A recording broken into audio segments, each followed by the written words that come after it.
This is Beach Talk Radio. Good morning, Mr. and Mrs. America, and all ships at sea. This is your captain speaking, Mean Gene. Mean Gene. The following will be a test of the ship's whistle, the sonar alarm, the cable alarm, and the atomic attack alarm. Live from Peach Time Out in the heart of Times Square. You're listening to Beach Talk Radio with Kim and Ed Ryan. And a good morning, everybody, and welcome to Beach Talk Radio, episode number 287. We are broadcasting live from Peach Time Out in Times Square on Fort Myers Beach. This may be the first time you're seeing what you see behind us, but it is what is remaining of Times Square. We are in the exact spot that we were broadcasting the show for 4 years until Hurricane Ian came through. And we have a special guest on with us today from FEMA spokesman Ken Higginbotham. Higginbotham. We're going to have Alex King stop by, and then Dan Allers will be here for his update. And Ken, I don't know if you can grab that one. Sorry, there. And I guess that was my job. I'm still trying to figure out.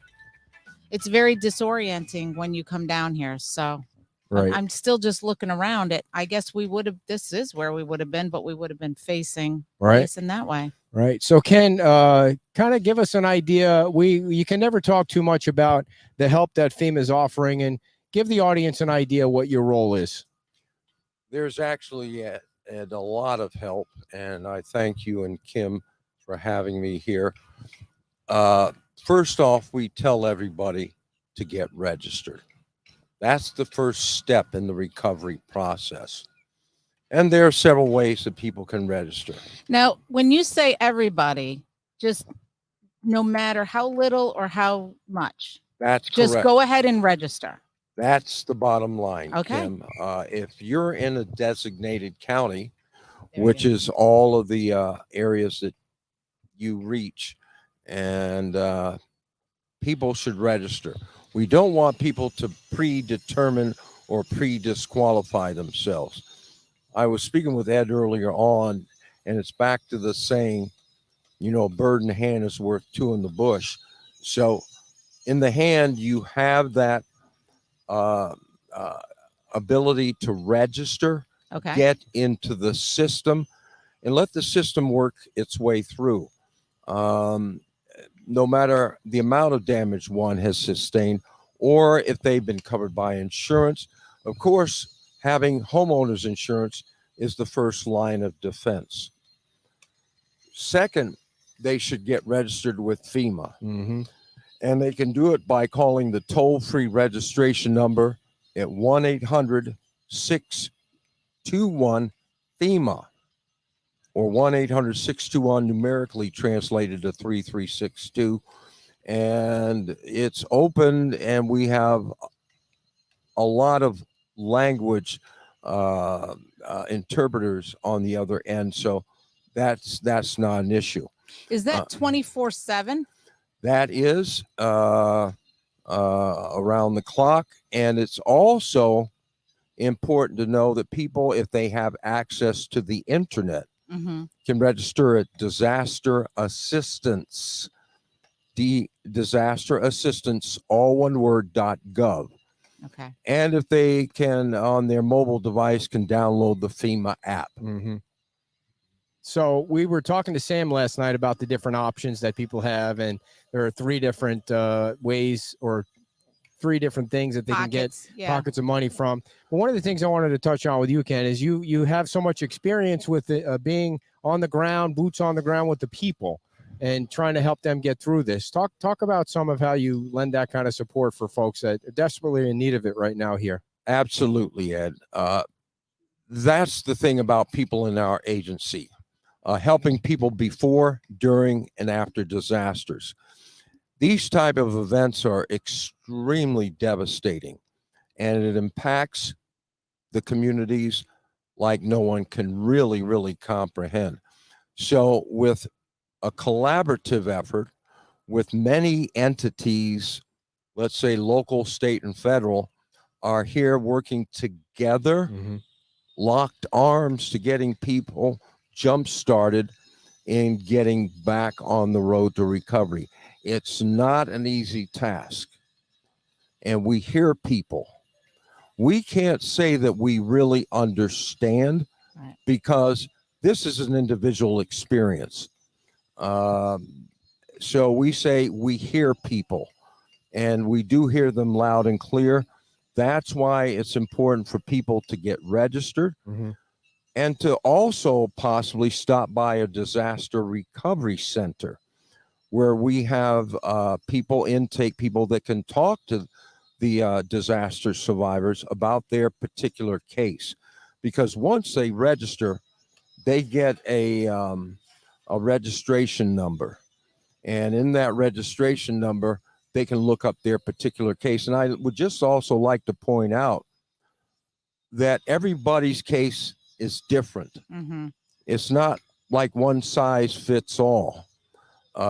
People can get the attention that they may qualify for, tailored around their particular situation. We do get a lot of questions from our audience about full-time residents compared to second homeowners. And that's really kind of where the people fall through the cracks. Well, the whole thing is taxpayer dollars, and we're here to assist, with qualified people. But yes, you're right. It's the primary residence. And we understand down here in South Florida, there are a lot of secondary homes. Now, the caveat to all of that is if that secondary home is used as a business or that they're renting it out, that would qualify for assistance because it's, with the W-2, it's deemed as a business. Oh, okay. So there is somewhat of a safety net there for folks with a second house. If only if they're using it for that. Right. But the focus of attention is on primary residence. So folks, if you rented out your home on the beach to your grandmother or your aunt for 1 week, hopefully you save the receipt for that, because then you're good to go with the feds. You guys hit the nail on the head. Even just with not that, we tell people to keep receipts. Yeah. Because that can do nothing but help their case in possible disaster assistance funding. And people need to know that document. Yeah. Ken, it seems like there almost needs to be some kind of new federal legislation, maybe even just for the Florida and the Carolinas. When you have second homes, you're in an area where there's more likely a storm like this to come through. There's no chance for people to get FEMA funding unless they rent their homes out. But for the people that are using their homes as a second home, they're pretty much out of luck. So it almost seems like there needs to be some kind of national legislation to modify that so that they're saved. I hear you, Ed. Unfortunately, I know you can't write a law. Above my paycheck. I just thought of that. Yeah, maybe that's for the elected officials to discuss. But anyway, the whole key is to when people have experienced such devastation and loss, there is a lot of support. For example, your podcasts or on Facebook Live is a tremendous way of getting word out to the people. And it's always important for people to be able to get this information. You're that conduit. So we're able to provide. A colleague of mine, Sam, was on last night. A wonderful wealth of knowledge Sam has. Great guest. And, this is the thing. We work hard in getting information out to the people as to what they may qualify for and the services they may be able to have given to them. Yeah. And Sam, the first time he was on, I believe, and so if I don't want to misquote him, but so you can correct me, was that, FEMA is not to bridge the entire, it's not to make someone whole. It is, emergency funds. Well, again, jumpstart them. Yeah. Yeah. Get them back on the road to recovery in a way that, first and foremost is getting people back into a safe, sanitary, and secure environment. Mhm. And that's where our disaster housing program comes into play. And if anyone has any questions for Ken, please feel free to type them in the chat box. We always it's always a pleasure and luck for us to have someone from Mhm. FEMA on the show, and you get a chance to ask some questions. So go ahead. Well, you mentioned disaster housing, so maybe we can segue into that. What can people expect, I guess might be the right word, or what does FEMA provide in terms of disaster housing? Kim, what we have is a transitional sheltering assistance, TSA program. And that's where applicants, once they've registered, can get to stay in hotels, motels that are available. And we also understand that there are people that try to look up these places on their own. But at a FEMA disaster recovery center, our intake people have that information readily available. So we try to help people by encouraging them to stop by a DRC, get that information, and they can get the reservation for you. Okay. That's one step. And then we have disaster housing assistance, which Let is me just ask, when it's the hotel assistance, that is reimbursement? absolutely, Or is it, no, it's it's not okay. no, Like and they've put the money out, they can get reimbursement for that, or is That it can- also in advance? that can vary Okay. from establishment to establishment. Some hotels or motels, they will work with vouchers Oh, okay. or work with a voucher system. Others, it's reimbursement. Got it. That's why, again, we're talking about keeping these receipts. Right. Keep everything. everything, Right, even things right. you buy Even from if Lowe's you and go Home to the Depot. drugstore to get some cough you. medicine, Yeah. keep Gotcha. the receipts. Gotcha. Anything that they have lost or Mhm. costs that they may have incurred, get that receipt and document. It's nothing to, let's say, do a memo for record or something to where they, at the end of the day, to document their day. Mhm. So if someone, I'm disorganized, but I'm talking about the folks that are displaced. It's, if you're in a shelter, things are all willy-nilly. If you're able to use a debit card, would that suffice for an actual receipt? Oh, absolutely. Okay. Any type of financial transaction, Okay. one needs and to ask for receipts. Mm-hmm. This can help build their eligibility for reimbursement. You can never document enough. Right. And we know the demographics of this area a lot, as you had said, retirees and people maybe in shelters, which are run by the American Red Cross. But we work in tandem with all these agencies and organizations in trying to pull things together for the people that have experienced such horrific loss. No kidding. What Yeah. are some of the other events that you've been deployed to? And for folks that don't know, Ken is a reservist. You were in the Air Force. Yes. And we appreciate your service. And now you are not part-time because it's really a full-time job. But when you're called on, you go to these areas and you help people. Absolutely. And again, I'm circling back around and just saying our motto or our mission statement is helping people before, during, and after disasters. Because before, we're constantly educating people about mitigating against future damages. That ounce of prevention is worth that pound of cure. Mm-hmm. Then you helping people during an event such as this and after. We're here as long as it's needed. We're here to support local and state agencies. We're here at the invitation of your governor, and we work in tandem with the State Office of Emergency Management. Now, on the housing thing, we saw during Charlie when they brought in the mobile units, the mobile homes for an extended period of time. Right. Is that on the horizon here? When is that decision made? And how do people get on the list if they require that? Well, one, that's being discussed barely as we speak. Okay. And word should be coming out in momentarily on that, because there are a lot of moving parts. Oh, I can imagine. A lot.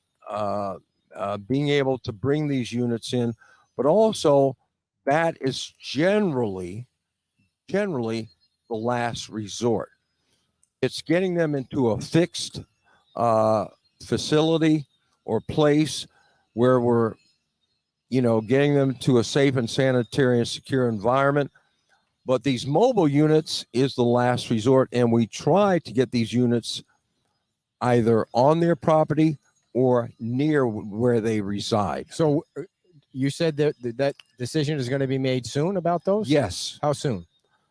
I don't want to put a point on it because Weeks, we want to months? manage expectations, but very, very soon. So people And- will be able to get a free trailer on their property while they clean up and rebuild. Well, here's the thing. People need to register, and there will be, when the word gets out or the information gets out, the information will get to people to find out what they need to do if they are applying for one of these mobile units. So are they indefinite, or are they a year long, 2 years long? How does that usually work? It can vary from state to state. There are different policies and procedures for each state, and some of these issues are being worked out. It's for a long period of time. I'll just put it that way. Mhm. But people need to have. You need to be Again, in the system. You need to be Be in- registered and get in the Exactly. system. So and, Yeah, excuse me, if I could just Yeah. sort of reiterate, because I can't say it enough.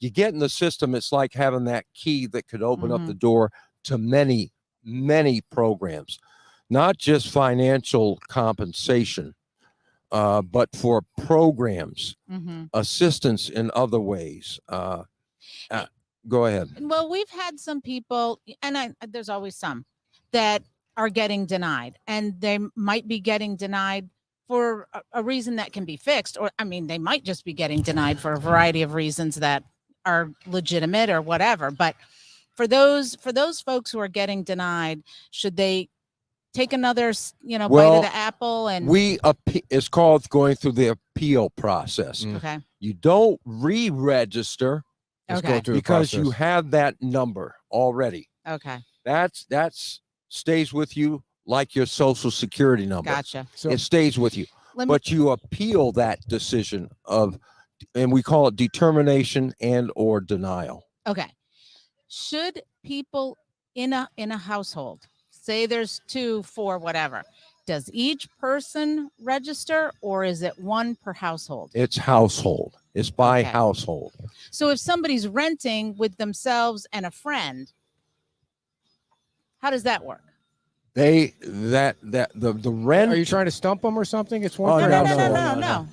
She's doing a Stump good him. job. He knows. Kim's doing a great job. Ding, And ding, that's a ding. good question, because a lot of people just aren't clear on that. If one is a renter, they can apply. Okay. There's assistance for homeowners and renters alike. Okay. Be- Different, but yeah, there's something for both. exactly. And that's why we encourage everyone to get registered and not to pre-disqualify themselves. That is really a very good point, because I think obviously the devastation that has occurred down here and up and down the coast and Pine Island and all the areas, when it's significant damage, it's obvious that you should apply. I think for people who have lost some stuff, or that middle group, that it's still a financial burden for them, and they're not sure if they would qualify because people think disaster assistance, disaster relief. So go and apply and let you guys decide what it is. Just for everybody who's tuning in late, like Lance, Ken Higginbotham is with FEMA. So on that one. go ahead, Ken. Yeah, and I'm kind of pitching for our federal partners in the U.S. Small Business Administration, Mhm. the SBA. I'm not as knowledgeable as those experts, but the case is that when you register with FEMA, one also should register with the SBA. And they really And should the change reason- that name because there's money available for other than For business. individuals. well, Yeah. that's why I'm saying this. Under these emergency conditions and situations, excuse me, the SBA provides loans to businesses of all sizes, large and small, but also for homeowners and renters. And theirs is a larger amount. In FEMA, it's a grant that Mhm. doesn't need to be repaid. And there's a cap on that, 37.9. And we know in these times, that's not enough to put all of this back together. Nope. Right. So when you register with FEMA, you fill out an SBA application. Because if you're denied a grant through Mhm. FEMA, and again, everybody's case is different. Right. One size doesn't fit all. And it could be a plethora of reasons as to why one is denied or they get a determination letter. But then they may qualify for the SBA. Right. There might be other And- solutions. Right. Yeah. And those are extremely low interest loans, amortized up to 30 years. Wow. So I wanted to the whole pod thing is intriguing to me. Not really a pod, but the mobile Unit. houses, the mobile houses, because that really would be a savior for people down here. They're going to take a long Absolutely. time to rebuild. A lot of people have been asking us, if I have an RV, can I come down and can I park it on my property? And the town is letting to do that. Will you have to work with the town as far as their Absolutely. regulations? We will work with local municipalities because then there are codes, there is hooking up of utilities. Right. It's not just Bring 'em. having a unit and plopping it right down, say, Right. here you go, and walking away.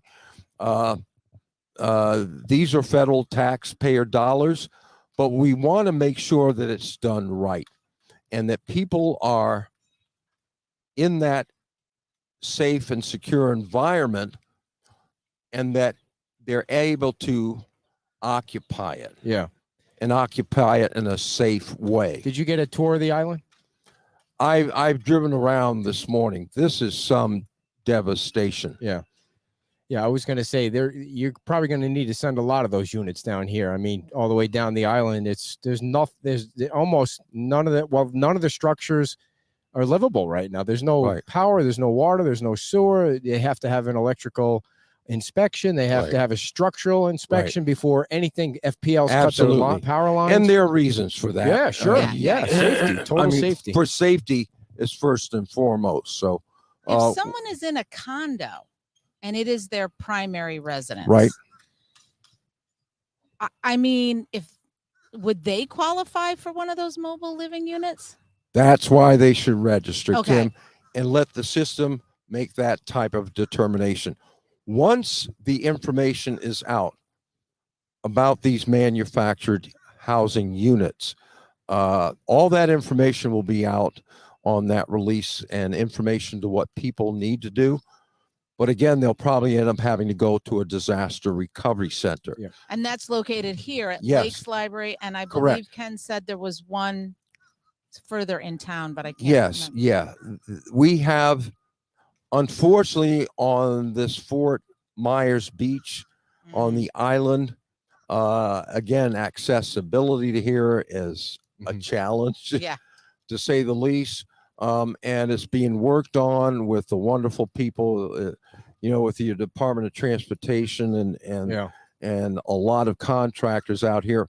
But the thing is, we have our disaster survivor assistance teams with boots on the ground here. Yeah. Yep. They're kind of our eyes and ears, and they are also able to take applications from people that can't get out.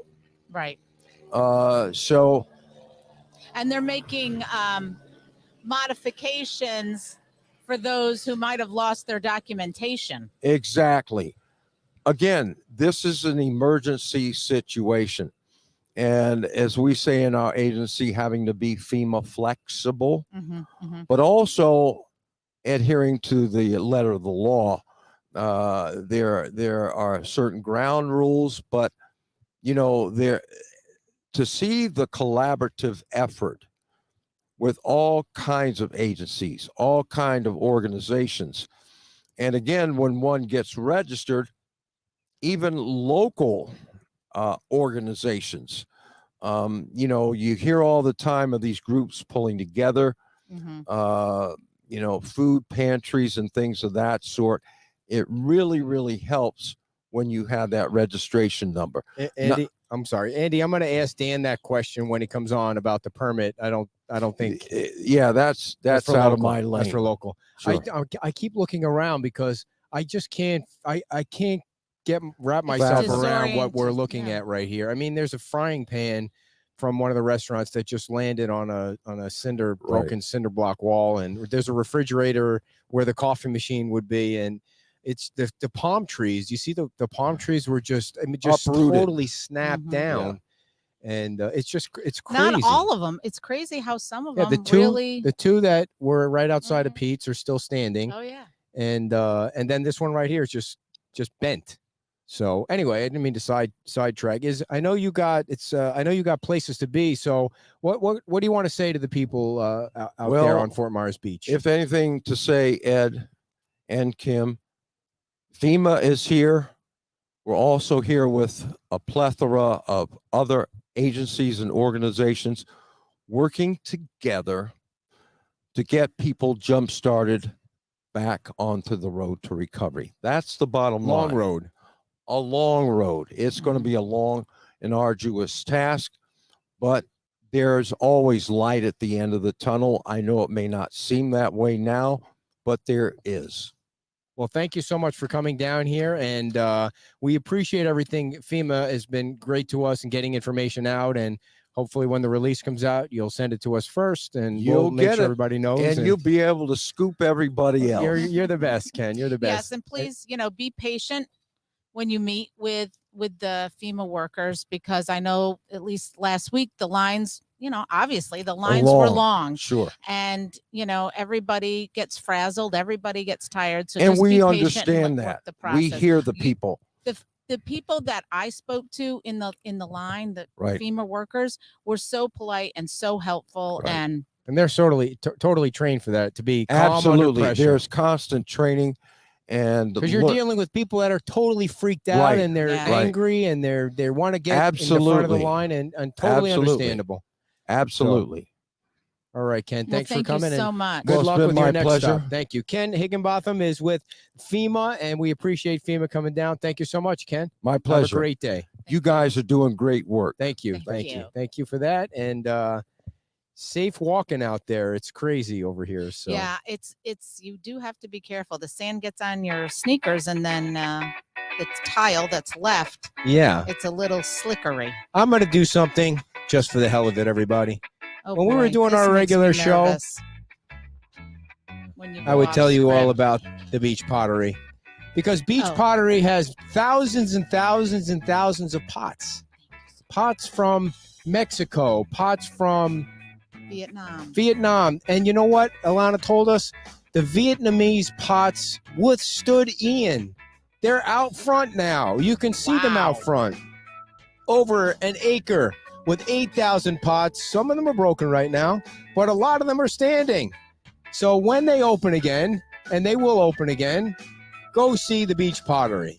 I don't know if they'll get through on the phone, but write it down anyway. 437-4211. 437-4211. Beach Pottery. When they're open, they have delicious key lime pie. Amazing coffee. And when you're coming down to the beach, they're on the right-hand side. You'll have to stop on the way down here if you're getting in that scrum and see all the traffic down there. But the Beach Pottery has been a long-time sponsor of ours, and we appreciate them very much. Oh, they brought a generator, too. Yeah, now that It's one of those mini generators. This is compared to kick-ass the right one. now. Look at Now, that. I don't want to unplug something by accident, but I'm sure I will. So we have 54% on that guy. So That's the only one you need to plug in, right? Is I know, the but if I battery disconnect it to plug it in, backup. No, I'm a little worried about the no, you're not. microphones. It goes in the front. Mm-mm. Oh, they plugged that in. That's the yeah. wrong end, though. He brought Yeah, me the that's all right. female end. We need the male end. Anyway, in That case goes you're into new to the show, generator. dear, what you should Silly. do is kind of do it like a circle with the camera, so people they're just Okay. seeing this one shot now.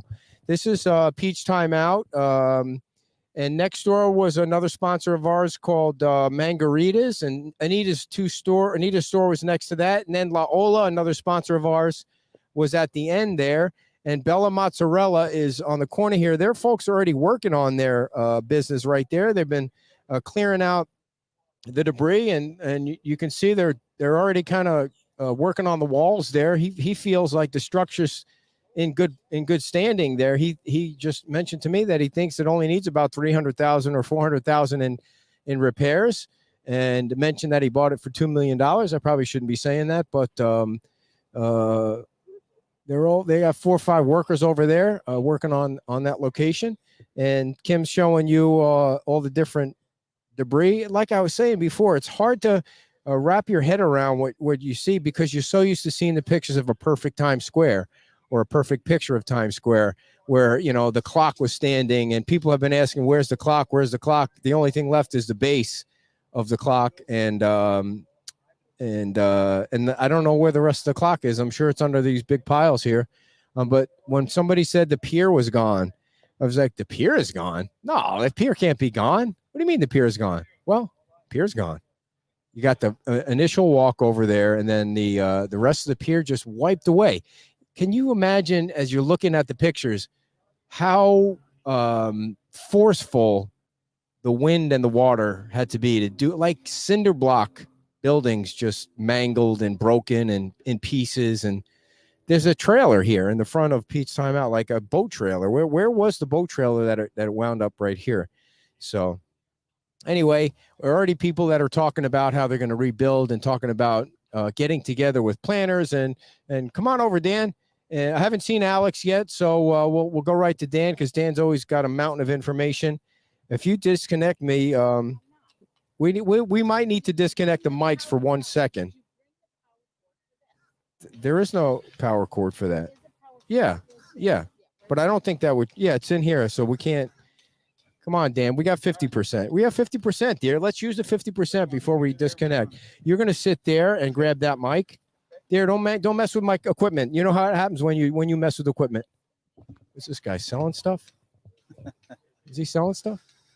Dan Allers is with us. Dan, how you doing? Dan, we were over at the at Buttonwood location. We got to come up with a name for that place, because it's become the Well, we call it the Cart Shack. the Cart Shack. Yeah. We need if you folks are on the Amazon wish list, the top needs are shop vacs, rakes, shovels, humidifiers. Is it Garbage humidifiers? cans, dehumidifiers, yep, garbage garbage cans, cans, gloves, gloves, We bags, got we. and we any should have sent any down a battery bunch. powered power tool. power tools are going big yeah. time. They are, and people have been sending some in. The problem that we've seen so far is some of the stuff that you're getting doesn't have the battery with it. Oh. Somebody said you're too spiffy this morning. You did clean up. Yeah, you Yeah, did. Usually all sweaty from It's lifting. the only non. This is, I think, yeah. It's kind of Yeah. a dress shirt, is what Yeah. you mean. It's as dressy as I. It's the only thing that was dressy that was saved. So I haven't had time to get out and get some new clothes. So I just want to ask, Go when you're ahead. talking about the batteries, Mhm. is it specific battery packs for that specific power tool, or is it just the battery? Yeah, like, no. So like Sawzalls, cordless drills, things like that. If it's DeWalt, Ryobi, whatever it is, they have specific batteries that go with that, specific chargers that go with that.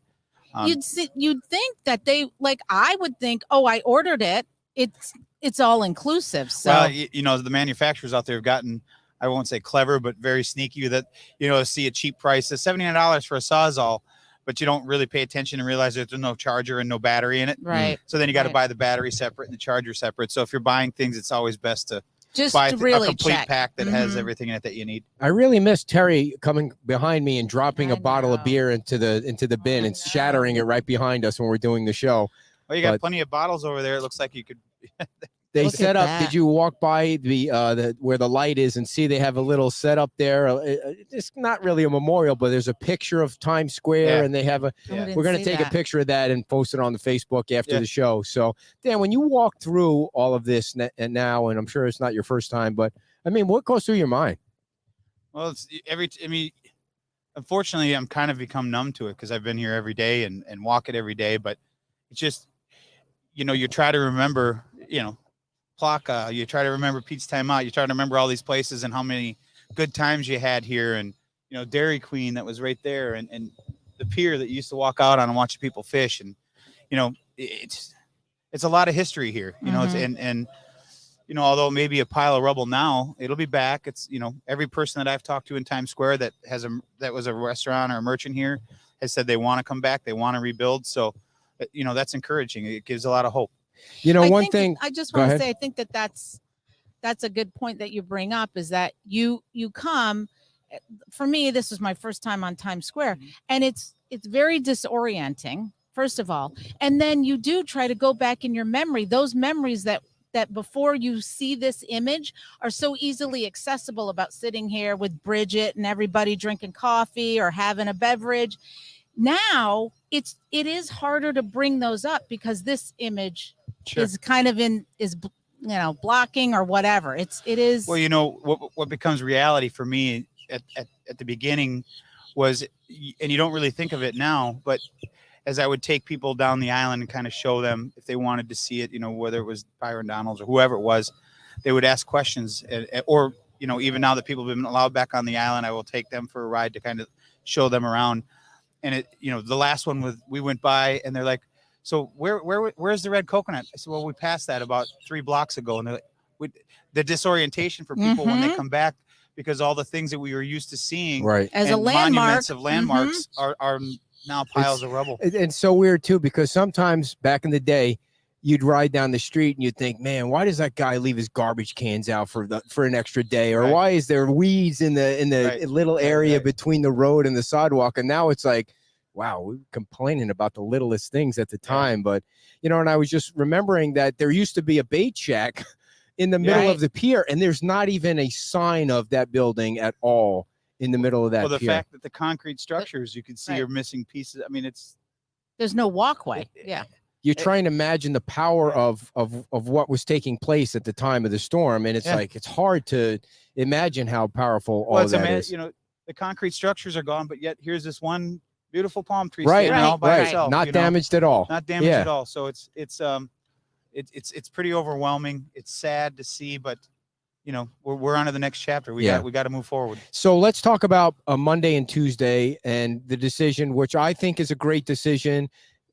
I mean, I know some people this morning, somebody sent me an email that said, I'm flying in Sunday and I'm flying out Wednesday. And what am I going to do? And it's like, what's taking place is on Monday and Tuesday, residents will not be allowed on the island. If you're on the island, you should either stay on the island or get off. But the goal is to pick up as much debris as possible and let the workers work for 2 days now that the residents have had somewhat of a chance to see their house and know what's going on. But I mean, 2 full days of debris removal could really make a big difference. Well, yeah, it's not just that either. It's the work that needs to be done on the South Bridges.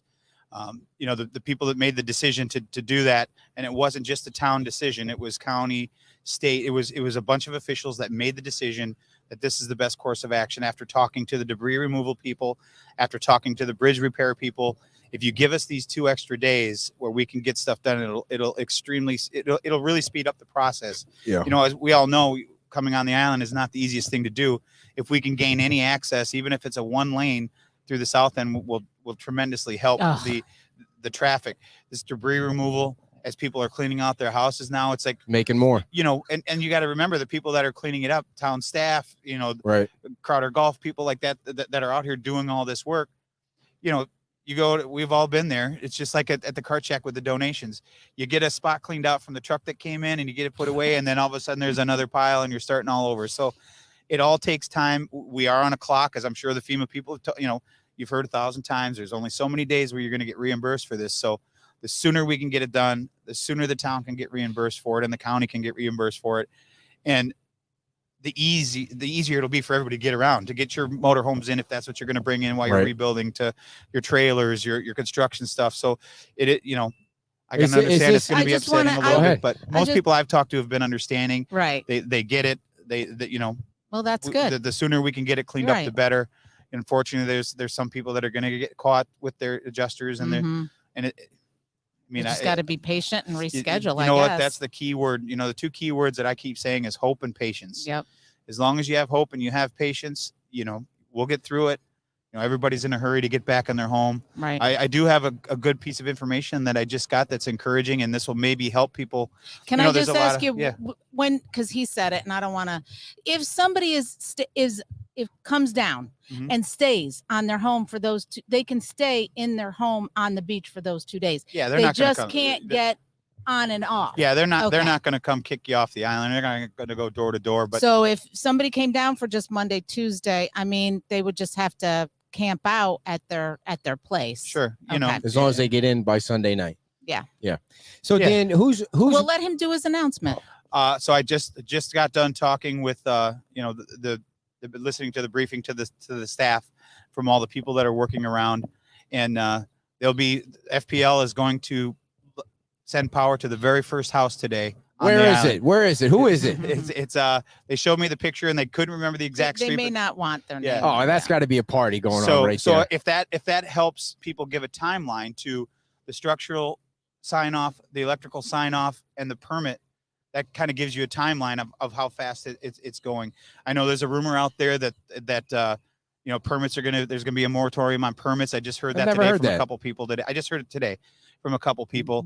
I Stop asked- spreading rumors, people. Well, I asked that specific question and nobody has heard of that. So as far as I'm concerned, it's just a rumor. No one's told me. I asked people that I trust there Well, today. why would they do that? What would be the purpose? Well, to you put know a what? moratorium on If permits. I've learned one thing through this whole process, is when a decision comes out, like a Monday, Tuesday close down, that sparks comments. All that the other sparks, stuff. you know, Yeah. other things that go down the road. Folks, if I don't say it, it's not true. So just calm down please. out there. Well, it doesn't mean And it's I not don't true, mean to but have my yeah, back to you. I'm just trying to keep the a sun, sun on. out. Yeah. Yes. Yeah. She Yeah. got her sunscreen. She Yeah. forgot her Forgot my helmet. sun- She I forgot her know. sunscreen. I did have a good conversation with Administrator Criswell. She came in and spoke today. Of what? FEMA. Administrator. Okay. She is as high as you can get Wow. in Why FEMA. isn't she in the chair today? She, Come on. Hey. She made an appearance to come in and kind of, so I got a good 10-minute conversation Well, with her after, who's making the decisions now? as far as, All the big decisions. Who's making them? so my understanding is there is a group of 8 people or so that the town, the county, FEMA, that are all kind of making the decisions together Okay. as to what the best interest is for everybody involved. Because it's a lot for one person or 2 people to, Sure. to- Especially in a small town with a and, major. you know, and I'm always a catastrophe. believer in, you ask questions, and when people have a conversation, a roundtable conversation, it may spark something in your head, like, oh, I have an idea that maybe they didn't think of, or vice versa. And knowledge is power, and people that have been through this before, I think the more that we can rely on them, the more that we can rely on just, we don't have to reinvent the wheel here. Right. Right. We just have to know where that wheel is and get it Yeah. moving. So Uh, I Well, think and the that's where other we're at. thing is it's a lot of moving parts, and it does less good to have all these services if someone's not, or a group of someone's are not able to effectively coordinate and collaborate to get those parts moving smoothly so it doesn't come to a grinding halt. Yeah. And if anybody out there knows whose house that is that's going to be turned on and can text me or call me, I want to be over there. It'd be like lighting the Christmas tree on Christmas Day, or they do it before that sometime, right? In New York City. In New York So Dan, City. how'd you find time to put mousse in your hair? I mean, you got no time, man. You're, Just you're look at- assuming that's what it is. I just stuck my head out there, like what's his face, Jim Carrey, and That's right. That's right. you know, Yeah. How are you and Megan doing? we're doing the best that we can.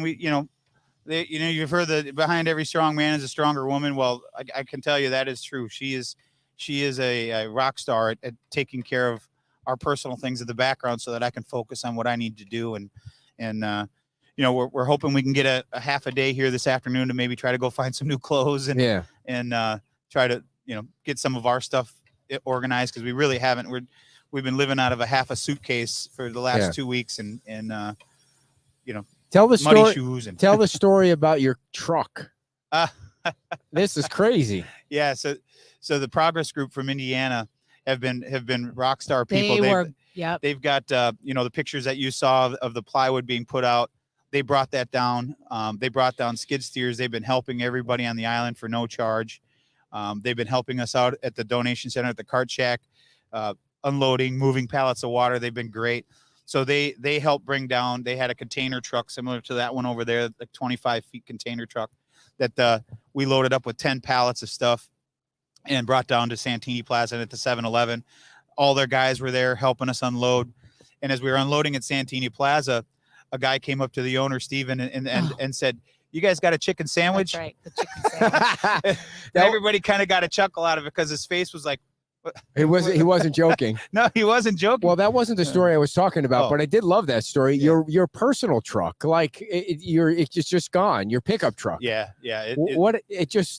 So, we have Geico, and they've been great throughout this entire process. They came and got our Jeep. I noticed that was gone this morning. So, but my truck was not at our house. It was at somebody else's house, and Not because you drove it there, because the storm took it there. no, I drove it there. That's I where see. we were staying. I see. And but it was blocking someone else's house and access, and obviously all the debris and whatever, and the neighbors are obviously getting restless because it's blocking a lot. So I was on Geico and saying, we need to get this truck out of the way. It's not at our house, and we need to get it cleared out. Well, I haven't gotten a response back, and Megan texted me yesterday, and she's like, "I just saw your truck going by on a flatbed." Oh God! And I'm thinking, well, I hope it was Geico. I don't know Crazy. if they just. So I have to try to figure that out today. Who exactly took the truck? But I've heard. Well, I don't know. Anyway, I don't know if that's a story we shared or we should share or whatever. But so somebody did have a question about the structural engineering. Mhm. Is that something you want to talk about or can talk about, or everybody has to have a structural engineer go in and sign off on their house? Who decided that was the call? it's my understanding it came from the town level. Okay. It's all about safety, Yeah. and my understanding and talking to some of the insurance people is most insurance companies, if you have insurance, would require that anyway. Well, true. Um, Yeah. It is an additional cost, which, I understand that it is not, but I think most people can look at their house and tell if, that if it's going to be structurally sound or not. Most Mhm. people's houses are completely gone. Yeah. Right. So there's nothing to really worry about there. I did just get word that there's 100 Army Corps of Engineer people coming in to inspect every single house on the island, every single structure. The And that- 501. Does that count as structures. a structural sign off? Now that goes that I don't believe, but Because I they're think coming this- in to advise Uh-huh. advise FEMA is my understanding. I would guess that the structural engineer for your house is going to submit what you're paying for is the assessment and the report. And I would think that Army Corps of Engineers is not going to be issuing. Well, there's individual there's a lot reports. of people whose homes, even that weren't very damaged, and they think that they can rebuild and they want to get starting on it. Yeah. So, Mhm. they're going out and getting this, and they're getting it submitted, Right. and they're doing it everything electronically, applying for their permit to get going, so that they can, get back in their house as soon as they can. So when power is restored and water is restored, they're ready to go. How do you And- think the timeline for permits is going to be now going forward? So it's my understanding they're working. It hasn't been finalized yet, but they're working on bringing in 5 more inspectors. And the conversations that I've had with people that have been through this before and have been very good advisors, in my opinion, as to planning and going forward and what the next steps are. Because that's the most important thing. What are our next steps? We can't go backwards. We can't change what has happened up to now, but we can control what we're going to do going forward. So it sounds like we're going to try to, and I don't know if it's going to be exactly, but the conversations have been sectioning off the island into 4 or 5 sections where an inspector and a team of people that are, inspectors, building permits, that kind of thing, stay within that sector, almost like community policing, where Mhm. you get to know the people that are in charge of your area, as opposed to 1 or 2 people trying to spread out. Like different quadrants. Well, yeah, because we're going to have a lot of different, I just need to add a new pool cage. I'm going to Right. have to review my entire house. So if you can condense that, from the people that I've talked to that have been through this, the more you can condense that and have a smaller group reporting to one area, to me, it makes a heck of a lot of sense. It alleviates some of the stress on 1 or 2 people. Now you've got it spread out. It's just a more efficient way to do it, which I'm all for. And hopefully that can come to fruition today. I'll get some more information later tonight, and maybe I can fill you in. I don't know if it was you or somebody was making the analogy about this really a cleanup effort like this whole thing is a military. It was, making the analogy of a military Sure. kind of scenario. And you saying that made me think of that, like, let's get it into quadrants. Let's get it organized. Yeah. Let's get the Divide and pecking conquer. order of Yeah. who's Divide and in conquer, yeah. charge. And that it's very true that this really is feels like that. And as of yesterday, I got an update on the water. It sounds like we're about mid-island with testing the main tube under, Estero bringing the water in. I did hear that we're now starting to send water from the north to the south. I haven't, that was just a brief conversation with our town manager. So we're getting closer to where we got that main line checked out, pressurized. Then we could start on the side streets, sending the water down. The town can start checking that. Once that's completed, then we can obviously start sending it to homes, and we're going to find out. Essentially what it is you're just sending water down a tube looking for a leak. If it holds, you go to the next one. Okay. And it's just a process that you have to go through. But the sewer, in my Yeah, that understanding, was is ready to receive some product as soon as we can get the water moving. All right. I got plenty of product to help out with the sewer. I'm wondering how you're dealing without having a bathroom. There's You a gotta take porta potty bathroom. right over there. Oh, yeah, you're fine. It's a little longer of a run, but I did have a question, but I've totally. Will the town provide a structural engineer? I saw either a Facebook post by Bill Veach or a tweet or something that said the town will provide a structural engineer at the cost of the town, but the verdict is final or something like that. Do you know anything about the town doing it? It doesn't seem to I me. have not heard Okay. that. As far as the permits go, my understanding is they're gonna issue the permits without paying a fee until the council could convene and make the Let's policy talk about that. decision What on- is as the to- latest on the town council meeting? I Tell us haven't when got it's going to be, where it's going to be, and what time. I know what it's going to be next week. I haven't gotten an exact date yet of what it's going to be next week. I was speaking with administrator today. She instructed her team to make sure that they're there for that meeting to answer any questions if people are there, which I'm sure people are going to have questions who maybe don't have, Facebook or aren't following you, or they're going to ask some of the same questions that we've been trying to cover or what he covered with you today. Do they have the technology in that tent? If it is in that tent, to put it out on Facebook? I'm not sure that's exactly where it's going to be. Some community people have stepped up and offered their resources to do it. I sent one yesterday to the town manager. They're kind of vetting to make sure that could work. So I think they're still looking at a location. But as far as I know right now, it is at the makeshift town hall tent at the Tops property. Well, Do you think after this one there'll be, a schedule like every night, every couple of nights? I don't know if it'll be every night. I'm sure that there'll be, our regularly scheduled meetings just like we had before. You're talking about different things, dear. Oh. He's talking about the scheduled town council meetings. You're talking about like briefings, right? Well, or meetings. Yeah, I guess. I mean, to get the information out, more readily. I think we're past that. I know we're not going to get it. So hopefully we'll get some kind of meeting next week where the public can attend. When I know, you'll know. Yeah. Right. So, and the best way to have a meeting so the public can attend is not to be sitting in that line. And I imagine like after Tuesday, people are going to be chomping at the bit again to come back to their house because they were blocked out for 2 days. And you've also condensed the time from 7 to 9, right? You start them in at 9 instead of 7 on Wednesday. 9 to 5, Right. 9 a.m. to 5 p.m. So you cut down the number of hours they're allowed to be. Right.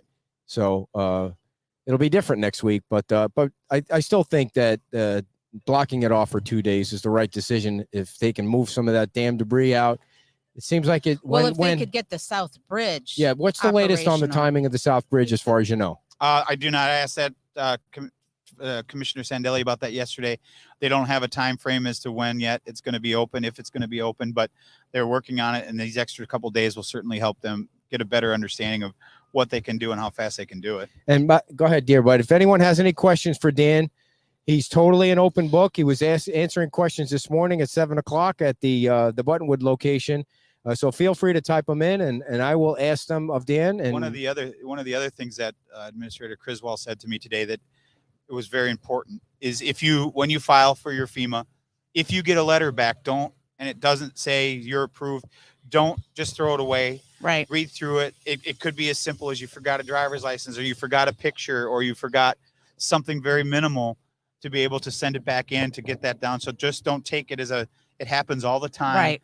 Things, it's a chaotic time and people forget to upload pictures, or That's they what forget to Ken do. was saying. He was like, if you get, he didn't a denial, or I forget the term he used. He said, look, just keep at it. Mhm. Don't reapply though. Keep that That's what he said. original Yeah. number. Yep. That's what she said as well. And just You keep can appeal a asking, process even if you do get Mhm. denied. So At least until you get an explanation of, I mean, there may be they have rules, they have stuff to follow. So there may be a reason, but you want to have that reason. So you feel like even if you're not getting something, at least you know why. Well, and a lot of people were asking, the dollar amounts are out there. People know what the dollar amounts are. Right. But they were, there was some confusion. Is it per person that lives in a house? Is it per household?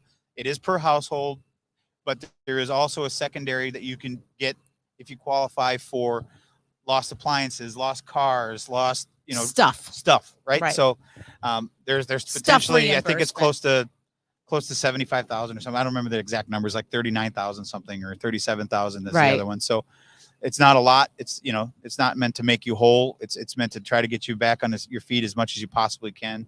And something's better than nothing at this point. That's right. Because if you have nothing, a little bit helps.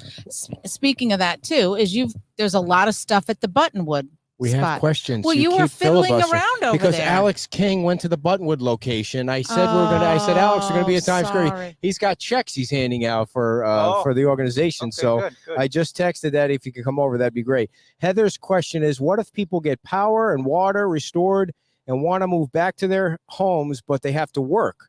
Will the curfew change to allow them back to their homes after 5? Great question. Well, it's my understanding that once we can get lights on Estero Boulevard, obviously we can relax that curfew. I don't know what the time frame is for this Monday and Tuesday thing. Nobody really knows. It could be a week, it could be a month, it could be 2 months. We don't know. But wait. What do you mean? The Monday Tuesday closures, which kind of ties into that curfew thing. Right. The curfew's not going to be there forever. You got to have lights. It was already dark before on Estero Boulevard. You can imagine what it's like at night, and just the traffic to get off is taking as long as it is to get on. So you got to be able to streamline some things. There has to be some lights, you're saying. There's got to be some. I mean, it can't be dark. And they can bring in the portable lights, but those things are big and they take up more space. So you're kind of counterproductive. When I was down here before, like the first Sunday when people were coming over and I came over the bridge first, it was freaking dark. I mean, it was dangerously dark because there's so much debris. It's dangerous over here. As I'm hearing, you're going to get electric before you're going to get water. So which electric is important. So Dan, do you think this Monday, Tuesday thing is a 1 week thing, or is it going to be every Monday and Tuesday? I don't believe it's going to be 1 week. I think it's going to be until we can get the debris cleaned up. That's my every guess. Monday and Tuesday. That's going to be that's my guess. I haven't got confirmation yet from anybody. And it wasn't clear in the press release. There's supposed to be a press conference today. I heard that really? At the county is doing a press. I just heard it on my way here that they're going to essentially cover this topic. And what was released last night, they're going to go over it. They may cover that in better detail. Is somebody from the town going to be representing? I would assume that somebody will be there. All right. It's at the EOC as far as I know. All right. Well, that's closer to our place. And by the way, it seems like you could hold a meeting there. They got plenty of space. But anybody have any other questions? Type them in the chat box. Dan is here. Why decrease? People can get stuff at Buttonwood. Yes. If they need supplies, like you said, if you have nothing, something's better than nothing, and you can get some things and every day stuff is coming. Now in. Alex King is typing in the chat box. Is he? He's got $58,000 in donations he's passing off. Wow. Yeah. Who's he passing that off to? Which part of the Women's Club and part of the Community Foundation, which is, I think it's all going to go into the same fund to give people the $500 because we're trying to keep that fund. Yeah. By the way, I have a check for $15,000 that we brought with us from our fund. Oh, great. And we're going to hand it over to Mary from the Women's Club. And so it's a nice day for the Women's Club and the. Well, it's a nice day for the residents. Yeah. All that money that we're talking about is going to go into the fund. Now, they blocked the website now because they want to make sure there's enough money in there. There's over 800 applications for the $500 that residents in the 33913 area code, zip code will get. 33931. See, I get them. We're 33913. You're the numbers. I heard you're not good with numbers. No. So be patient. That money's starting to roll out soon. And then they'll open that back up again for other people, but we just want to make sure it's funded enough. Jay and Kylie are having a benefit concert. I think it's Monday, right? Then the 17th. Monday night, I think. Monday night, and they're having that in Nashville. It's going to be on the Pickle Jar platform, and you'll be able to donate online. And they're big fans of Fort Myers Beach. They were actually going to get married this past weekend or something down here. A couple of weeks ago. I think it was October 1st. Okay. And they had to cancel their wedding because of the storm. So they're doing a benefit concert. Walker Hayes is going to be on the bill with them in Nashville. Yeah, I think it's at Dirks Bentley's. Yeah. Right in on the main drag to Nashville.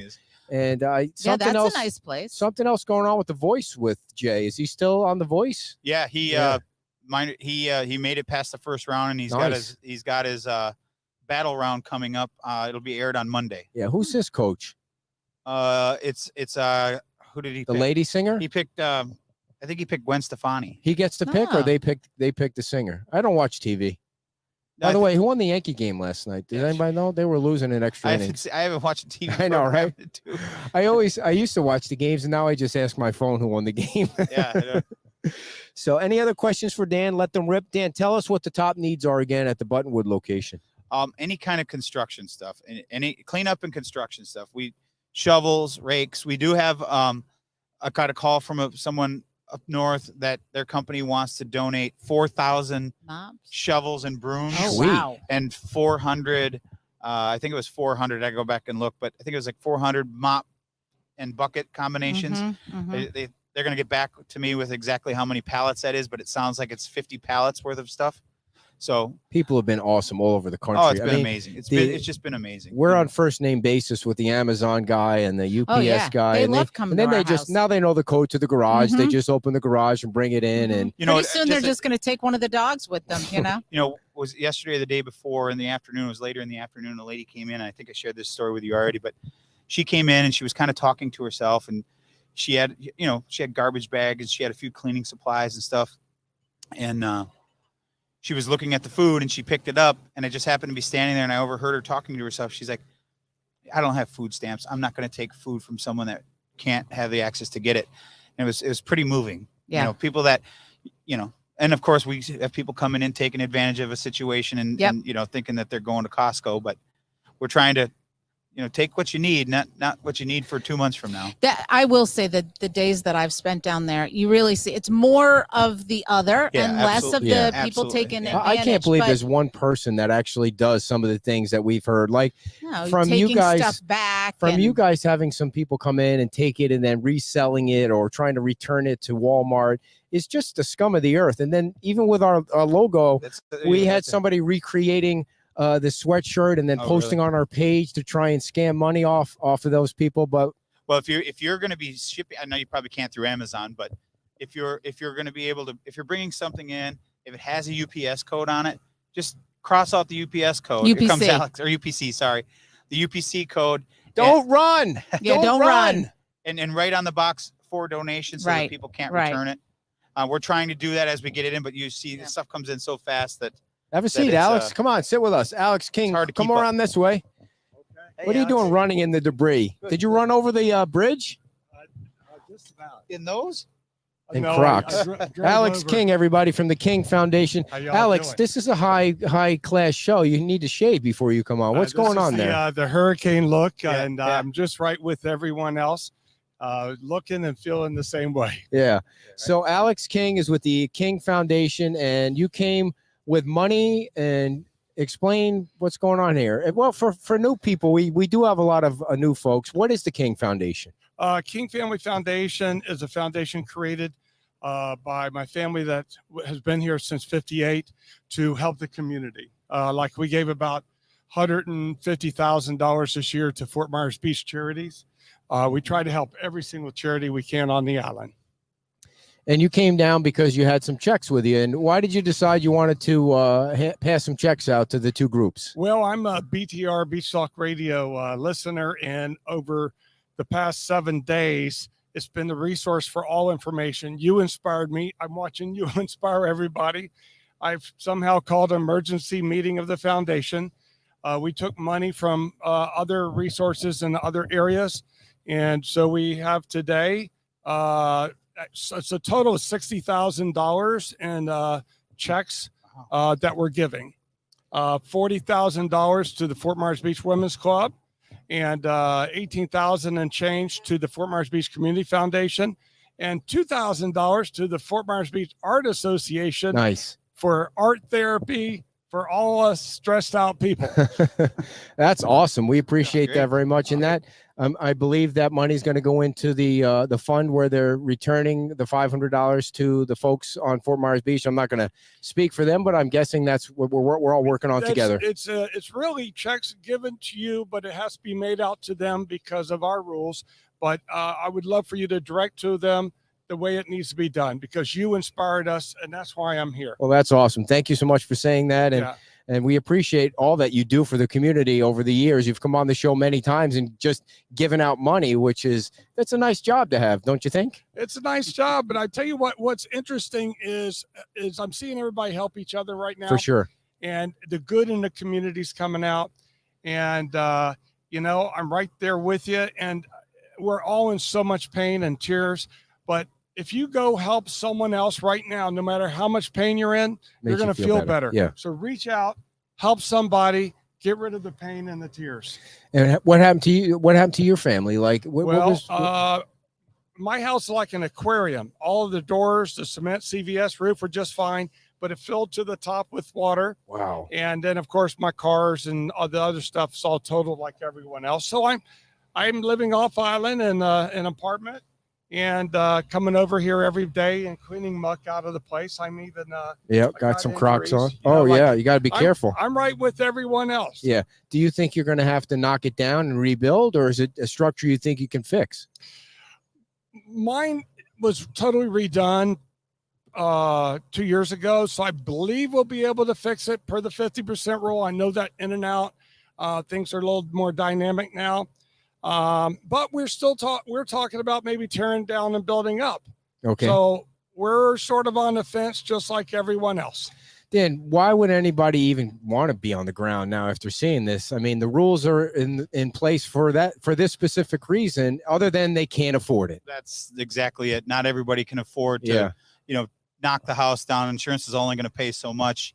So not everybody has the money to be able to knock down and build back up. And it's unfortunate, but that's the reality that we're in right now. And we're going to unfortunately probably lose some residents that have been here a long time because of that. And we're going to gain some new residents. So yeah. And that's what the mayor and the town city manager from Panama City were saying, that, people just had to leave. They couldn't afford to stay. And other people came in, and it was just, it's going to be a different community. It's the next chapter. What do you see like happening here in Times Square? They can't rebuild Pete's on the ground. This is 100% gone. Right. What are the rules here? How high up you need to be? Well, as you're referring to, Mark from Panama, I've spent a lot of time talking with him, and what they did, which I think is an excellent idea, is they hired a planner. They hired Victor Dover, I believe it was, that came in and they talked to the citizens and asked them what they wanted to see or what made sense. And they said that they've got an 87% approval rating in what they build back to. So I think that's an excellent idea. I think that's what the town should do. Let's get people in here. Let's get and talk to the people. Let's see, because we all have to live here, and we want to. Not one person has the right idea for what things should look like. So, again, the round table. You get people around, listen to ideas. They come back with, this is what we thought we heard. Nope. Then they come back with something else, and it's a process that, if they're getting an 87% approval rating on building back their community, that's pretty good. That's all I need to hear. So, Alex, what are you and your friends talking about? Like, what is the feeling, and what are their thoughts about the future when you guys are just shooting the breeze? Well, we actually surveyed about 700 clients that we've worked with over the past few years, over this past week. And interestingly enough, on the higher end properties, there's more of them buying more property and holding versus selling. So that's very interesting. Mm-hmm. And, one idea I had was get the community involved, maybe have a contest about design and styles and colors, so we can build back beautiful. When we rebuild, build creative, beautiful, innovative, instead of rectangles and square boxes. Yeah, now's the chance. Sure. And anybody I've talked to that, potentially is thinking about moving on because they're either older and they don't want to rebuild, or they don't have the money to rebuild. I ask them all the time, if you're going to do that, try to work with someone local that wants to be here or can be here, that is from here. Because we're going to have a lot of, as you probably know, outside people coming in that want to just scoop up land. And I really hope people will try to keep it as local as they can. Right. At the end of the day, it comes down to dollars and cents, but the more people we can keep involved that are here now or were here before, I think the better off our community will be. Anything else you want to add, Alex? Just be happy, be peaceful. We're You're going to get always through happy. it. You're Yeah. always damn happy. Be patient. Hey, you, be Dan, patient. you got any razors at 820 Buttonwood?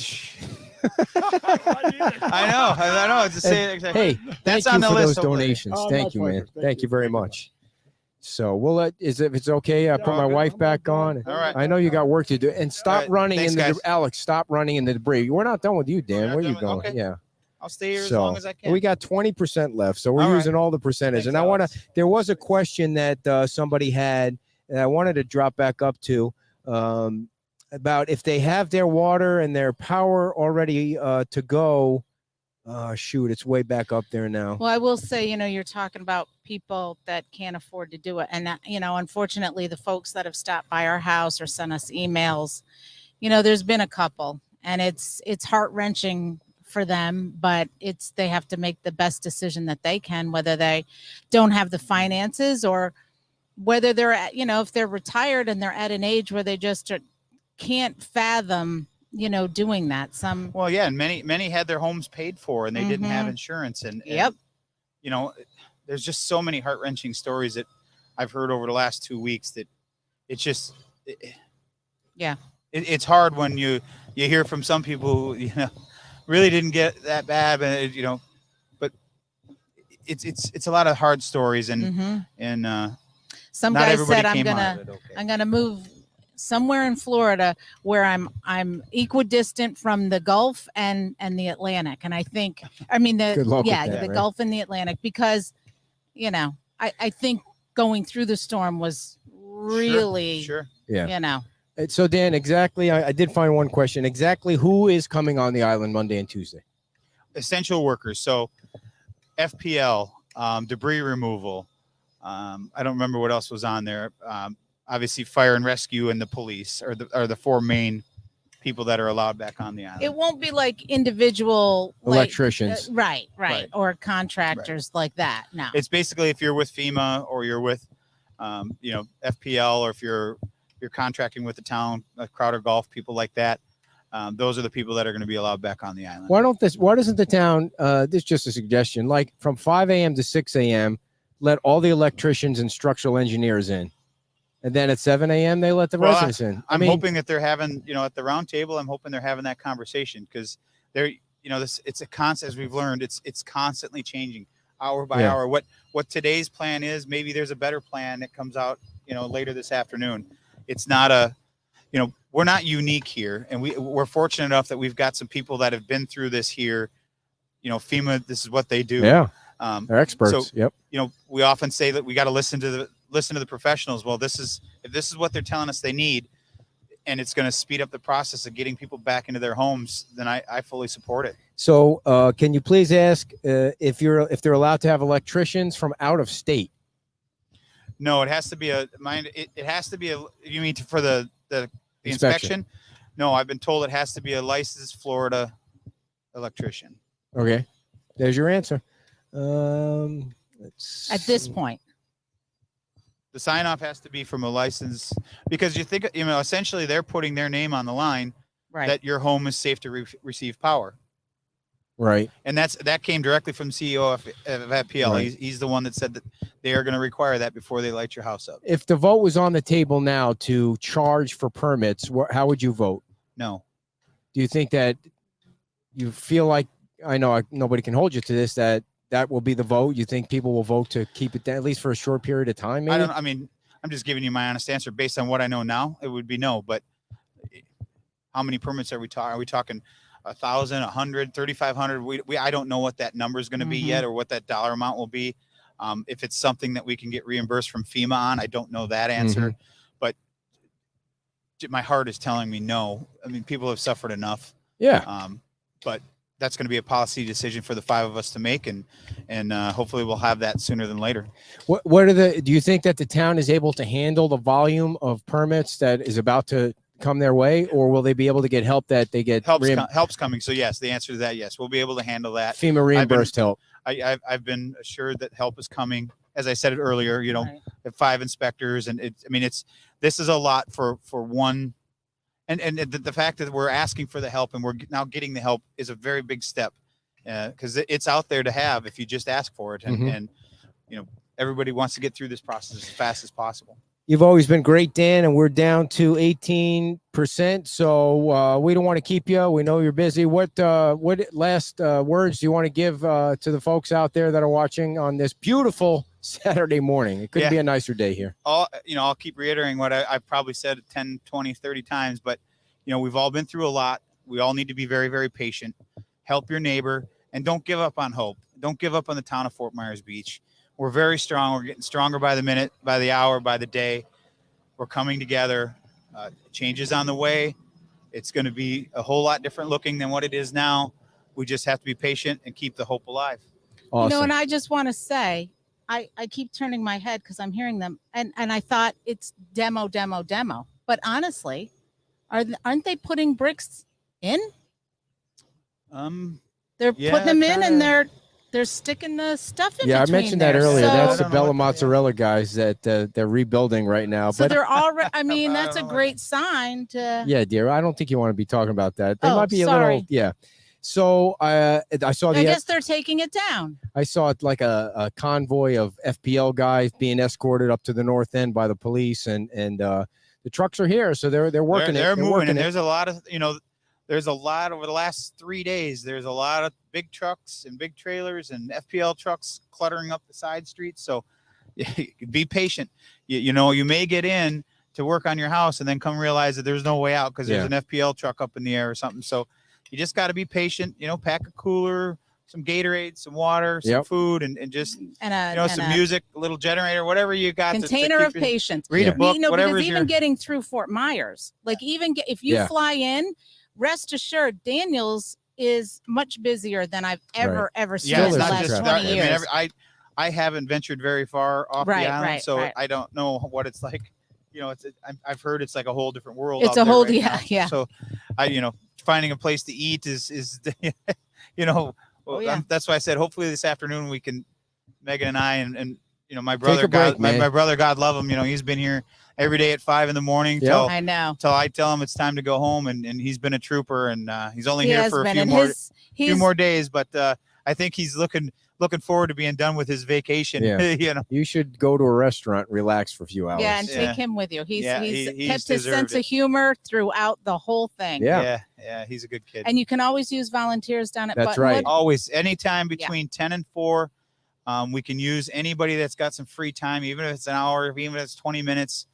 We're getting stuff in constantly and unpacking stuff. I mean, the people that are organizing that place, it's a well-oiled machine. You guys, they're putting stuff making it very easy for you to find, so you can get in, you can get out, and get back to rebuilding your home. So whether it's in the morning or it's in the afternoon, if you're leaving the island, you need something. I've seen all kinds of different residents, and some I know, most of them, some I don't know that introduce themselves to me, and that's what it's for. It's there for people to take what they need and keep them going, so that one day we can all sit around a big campfire, hopefully, and tell stories about how we got to where we are. So just be patient and keep up the hope, everyone. All right, Dan, we'll talk to you at the next update. We appreciate you coming down. Thanks, guys. You can take your generator. We'll just run out of power here. So thank you. Dan Allers, everybody. I never like to say this while he's on the show, but you're looking at the next mayor of Fort Myers Beach in just a matter of a few weeks. He has the votes. There's no doubt Karen's going to get elected. Hopefully John will get elected. No, even if that doesn't work out the way I hope it does, there's still 3 votes for Dan to become the mayor, and things are going to change for the better here on Fort Myers Beach. There's Megan. She's commenting on the page there. Just an update on the shirts, everybody. Whoa. That would have been bad news. I would have grabbed you. Don't worry. I would have ditched the microphone just to catch you. You would have just pushed me right So you can. It had nothing to do with anything here. That was just me. Diane, thank you so much for including Marie's email address in there. That's how you order these shirts, everybody. We sold out of the first batch in 2 hours. We ordered a second batch, and she's catching up on the emails. I know some of you have posted that you haven't heard back from her. Well, she's got a couple of things that she's going on, and some family issues. Family stuff that she's working on, but she's going to get through all the emails. She's totally obsessed with this little project she's taken on, And it's just her, it's one person answering a bazillion so we'll get emails. the shirts. We And just got them please in. make sure to include all the information in your email. Yeah, 'cause that's that the will biggest speed it problem up. she's running into. Somebody will send her an email that I want a says, shirt. I want a shirt. Then they're going back and forth. And then people that have the orders waiting, she doesn't get to them because she's having a pleasant conversation with somebody. Just tell her you want a shirt. You're going to pay by PayPal. You want the size, a male or woman, send it in. She can put the order in. You send it on the PayPal at Beach Talk Radio. I log the money and we have you ready for a shirt. If you can help us with the efficiency, we're creating a yellow army, dear. And I know you think that's corny and cheesy, but that's I'm what we're just doing saying, here. You're just people saying what? People want a blue army too. Well, we're gonna get some hoodies next. People were asking about our blue hoodies, and so that'll be the next thing. But we have to get the shirts. We're a dinky little podcast, everybody. One step at a time. We don't have a staff, and we do love going back and forth with folks on all the emails. And we've had volunteers step up, like Jessica was. Is that her name? Jessica? Yeah, Jessica's helping out. I suck with names and numbers with the Amazon wish list and different volunteers just jumping out of the woodwork and helping us out with things. And we couldn't do it without you. So thank you for that. The fund is still open. If you donate cash to that fund right now, being that it's over 200,000, it's close to 210,000 right now. I will get an update by the Monday show and let you know exactly how much it is. That money after 200,000 is buying cards for the employees on the beach. I went to Walmart yesterday and I was only able to get $2,000 worth. I asked for $10,000 worth, but I'm going to try and speed up that process by using Allie at 53 Bank and just go in and buy a shitload of them. MasterCards. Yeah. So this is our home base, Pete's Timeout. We don't know if we'll be here next Saturday, but it would be great if we could keep coming down here so we can see the cleanup and the progress and the rebuild and the future. It's nice to do the beach cam in the morning. I miss. Did you have people watching you do that? Yeah. And they appreciate people love the beach. Mm-hmm. And Dan did mention to us this morning that the town staff went all the way up and down the beach either yesterday or the last 2 days and cleaned the debris off the beach. So the beach is nice and clean, but of course, don't go in the water. Yeah, no. Because they're still testing the water. And further further on down, there was. They didn't make it all the way? Other stuff is washed up. I don't know. But this section here is really very good. Very good. It will always be the beach. That's what you will always have to remember. And it even looks like they're working on the sand here, like they're cleaning the sand. There's giant piles of sand. Yeah. So, all right, everybody, we love you. Thanks for tuning in. And we will be back, I don't know when, probably Monday. If there's a press conference today at Lee County, I will be there live. And we'll catch you some other time. We're going to leave you with the view of the beach. Bye-bye.